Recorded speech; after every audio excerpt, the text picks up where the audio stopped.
Assalamualaikum warahmatullahi wabarakatuh. Alhamdulillahi wa kafa. Wassalatu wassalamu ala sayyidil Mustafa wa ala alihi wa sahbihi wa man wafa, amin. Saudara-saudari kami dimanapun anda berada, semoga kita selalu dalam rahmat taufik hidayah Allah subhanahu wa ta'ala. Pada kesempatan ini, kami sedikit ingin bercerita tentang Nabi Ayub alaihissalam. Nabi Ayub alaihissalam, beliau salah seorang Nabi yang hidup di daerah Rum, di mana beliau hidup dipenuhi dengan harta. Setiap hidupnya senang, harta punya, anak punya, dan hidupnya tentram dan nyaman. Bahkan beliau dibekali harta dengan harta yang begitu banyak. Sehingga ulama-ulama menyebutkan Nabi Ayub alaihissalam, ia punya ladang, punya sawah kalau kita. Sawahnya sekitar 500, ada 500 sawah. Dan setiap sawah dijaga oleh satu budak. Saking kayanya Nabi Ayub alaihissalam. Dan juga beliau punya anak-anak. Pada suatu ketika, iblis ataupun syaitan, ia mendengar bahawa para malaikat-malaikat sedang memuji daripada Nabi Ayub alaihissalam. Ketika saat itu dia punya hasad, iri dengan Nabi Ayub. Iblis tersebut datang kepada Allah Ta'ala dan berkata, "Ya Rabbi, innaka an'amta ala abdika Ayub fasyakara." "Ya Tuhanku," kata iblis kepada Allah Ta'ala, "wahai Tuhanku, engkau telah memberi nikmat yang begitu banyak kepada Ayub, maka lantas dia bersyukur."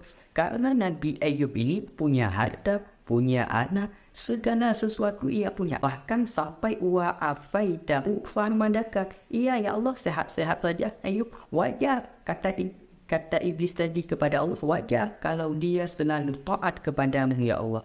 "Thumma lam tujarribuhu bisyiddatin wa nabala'in." Dan engkau ya Allah belum menguji Ayub. Coba seandainya engkau uji Ayub tersebut, maka Ayub la yukaffirannaka, pasti Ayub akan kufur kepadamu. Itu kata iblis kepada Allah Ta'ala.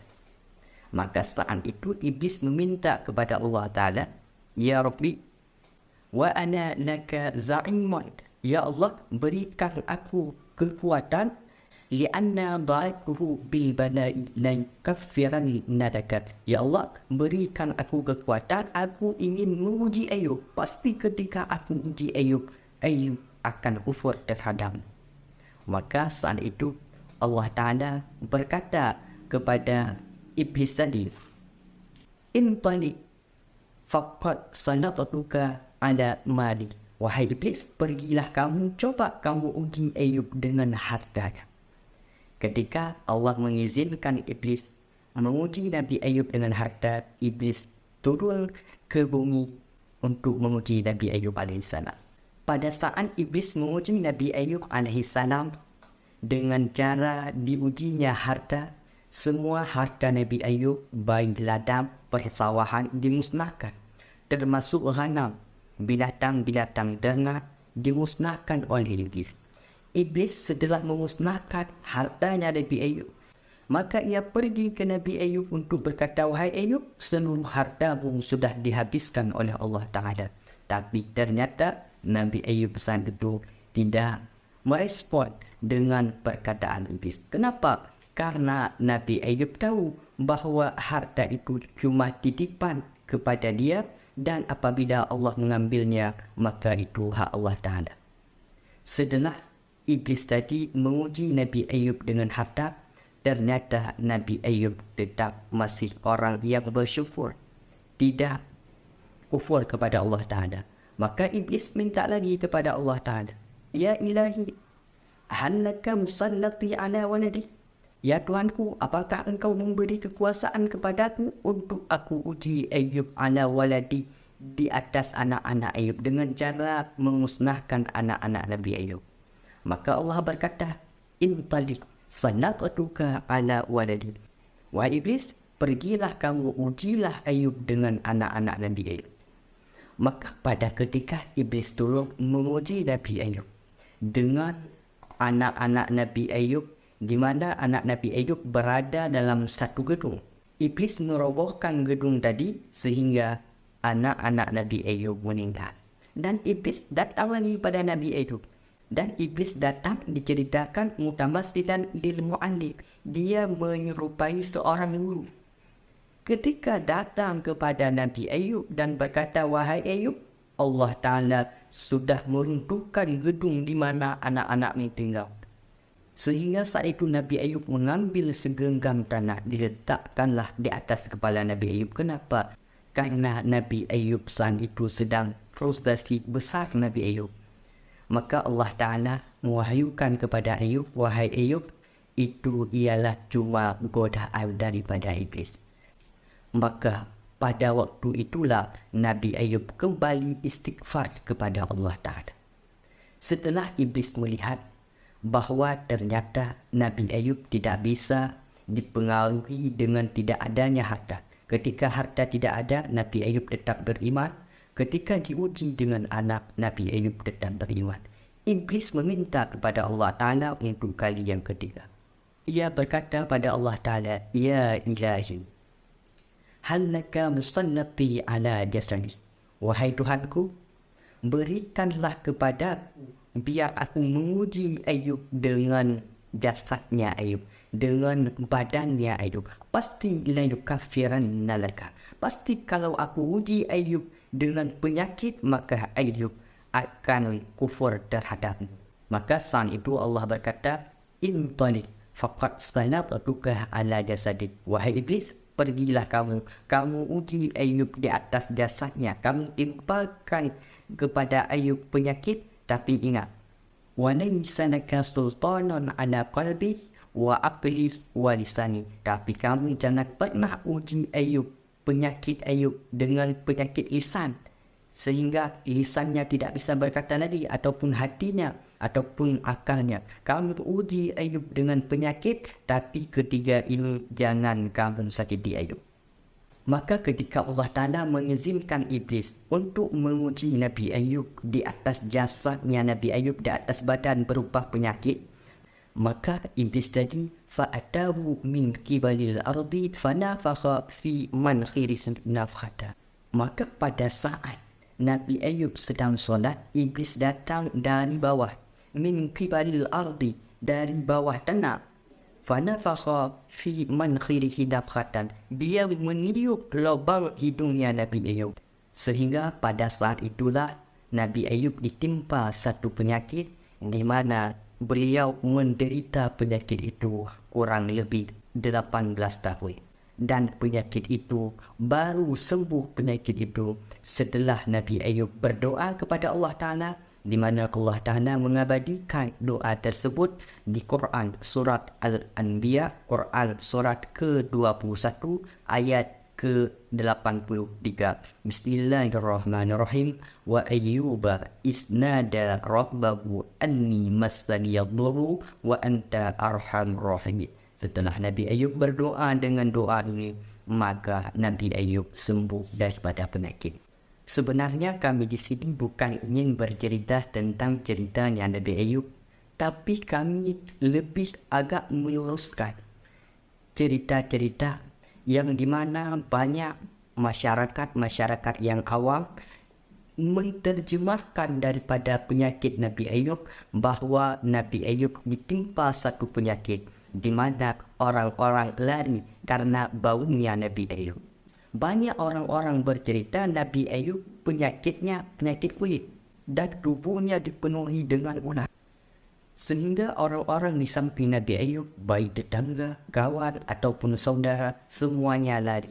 Di sini ingin kami jelaskan, di mana tentang penyakitnya Nabi Ayub pernah dicerita oleh Rasulullah SAW, yang hadis ini diriwayatkan oleh Anas bin Malik. Dan hadis ini ataupun kisah ini juga terdapat di kitab tafsir Fakhruddin Razi, yang mana ditulis oleh Fakhruddin Ar-Razi Ada, kalau nggak salah, ada 32 juz. Terdapat di juz yang ke-22 tentang penafsiran daripada Quran surat Al-Anbiya tadi. Maka di sana ada hadis bahawa Nabi pernah bersabda, Inna Ayyuba alaihi salam baqiya fi bala'i samaniya asyara sanah. Bahawa Nabi Ayyub alaihi salam pernah ditimpa satu bala di mana waktu bala tersebut, penyakit tersebut, samaniya asyara sanah, 18 tahun. فرفضه القريب والبعيد إلا الرجلين من إخواني. Pada saat Nabi Ayub diuji dengan bala tersebut, dengan penyakit tersebut, farafadahu, maka orang-orang menjauhi, baik saudara dekat ataupun saudara jauh, tetangga, menjauhi Nabi Ayub, illa rajulain, kecuali cuma 2 orang. Di hadis ini diceritakan bahawa bukan dijauhi karena penyakit Nabi Ayub, tapi mereka menjauhi karena lamanya penyakit. Misalkan ada seseorang yang sedang sakit, orang tersebut sakit butuh bantuan kita. Mungkin kalau seminggu, 1 bulan kita melayani orang sakit tersebut, maka kita masih mampu. Tapi kalau sudah bertahun-tahun, bukan karena jijiknya. Makanya orang-orang ini menjauhi orang saudara, orang tetangga, menjauhi Nabi Ayub bukan karena penyakitnya, tapi karena lamanya penyakit. Maka hati-hati kepada saudara-saudari kami yang masih menganggap bahawa Nabi Ayub ditimpa satu bala, satu penyakit kulit, Nabi Ayub dipenuhi dengan ular. Maka itu ceritanya cerita bohong. Itu cerita Israiliyat. Tidak ada sumber dari Nabi, tidak ada sumber dari yang jelas, tidak ada. Yang ada dari Nabi Ayub alaihissalam ditimpa satu penyakit dalam masa Nabi Ayub 18 tahun. Perjalanan sakit Nabi Ayub hingga sembuh 18 tahun. Dan dalam masa 18 tahun, orang-orang menjauhi Nabi Ayub bukan karena sakitnya, tapi karena lama penyakitnya. Orang-orang tidak tahan dengan Nabi Ayub, tidak mau mengurusi Nabi Ayub bukan karena jijik, tapi karena lama penyakit tersebut, tidak sabaran orang-orang. Karena setiap Nabi itu punya sakit, lapar, dahaga, itu hal wajar pada Nabi. Tapi Nabi tidak pernah ditimpa satu penyakit al-munafi', di mana penyakit dapat menjauhi daripada orang-orang. Makanya Syekh Nawawi Al-Bandani, beliau menuliskan satu kitab berjudul Syarah Tijan Ad-Darari. Di sini dijelaskan bahawa Nabi itu boleh pada Nabi punya penyakit, tapi ghaira munafi'.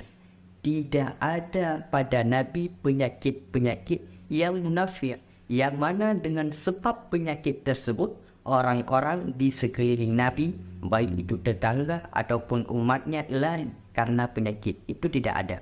Makanya di sini dijelaskan, wa ma kana bi ayyub minal bala'i fa kana bainal jaladi wal adami, bahwa penyakit Nabi Ayub itu tidak zahir, tapi penyakit Nabi Ayub bainal jaladi wal adami, antara kulit dan tulang. Nabi Ayub merasakan daripada sakit tersebut, tapi orang-orang tidak merasa jijik dengan penyakit Nabi Ayub karena tidak nampak pada zahir penyakit Nabi Ayub. Maka hati-hati kepada seluruh saudara-saudari kami dalam bercerita tentang kisah Nabi Ayub, karena apabila kita belum tahu tentang kisah sehingga kita bercerita bahawa Nabi Ayub ditimpa satu penyakit di mana orang-orang lari terhadap Nabi Ayub karena tubuhnya berulat, maka apabila kita tidak tahu bahawa itu cerita-cerita Israiliyat, tidak ada kejelasan dengan cerita tersebut, maka kita dimaafkan. Tapi apabila kita mengetahui bahawa ini cerita bohong, kita terus menyebar berita ini, maka itu bisa jadi penyebab daripada kekufuran. Karena dengan cerita itu bisa jadi Nabi Ayub merasa rendah, dan apabila seseorang merendahkan salah satu daripada Nabi, itu penyebab daripada kekufuran. Maka mungkin hanya sekian. Assalamualaikum warahmatullahi wabarakatuh.